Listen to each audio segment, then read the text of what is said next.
Smart city વડોદરામાં વિકાસની ગુલબાંગોને વરસાદે પાણી ફેરવી નાખ્યું છે. લાખો કરોડો રૂપિયાના ખર્ચે વિકાસના કામો કર્યા પછી પણ અધિકારીઓ કોન્ટ્રાક્ટર સાથેની મિલીભગતથી વેઠ ઉતારતા હોવાનો વધુ એક કિસ્સો સામે આવ્યો છે. છાણી બ્રિજ પર રસ્તાનું ધોવાણ થતા હવે સળિયા પણ દેખાવા માંડ્યા છે. કહેવાતી અને કાગળ પરની સ્માર્ટ સિટી વડોદરા શહેરમાં તંત્રના પાપે નગરજનો હાલાકી વેઠવા મજબૂર બન્યા છે.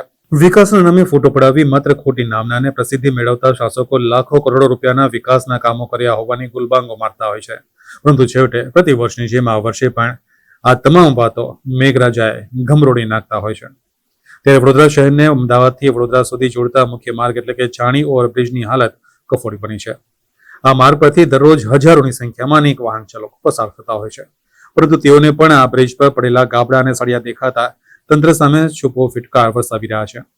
છાણી બ્રિજ ઉપર હાલની પરિસ્થિતિમાં વરસાદના કારણે રોડ પર ગાબડા પડ્યા હતા. કેટલીક જગ્યાઓ પર માત્ર ડામર પાથરી ઠીંગણા મારવામાં આવ્યા છે, તો ઘણી જગ્યાઓ પર આરસીસી રોડનું ધોવાણ થતા ગાબડા પડી ગયા છે. જ્યારે કેટલીક જગ્યાઓ પર તો હવે સળિયા પણ દેખાવા મળ્યા છે, જેના કારણે આગામી સમયમાં કોઈ જાનહાનિ થશે અથવા દુર્ઘટના સર્જાશે તો જવાબદાર કોણ, તેવા સૌથી મોટા સવાલ પણ ઉઠવા પામ્યા છે.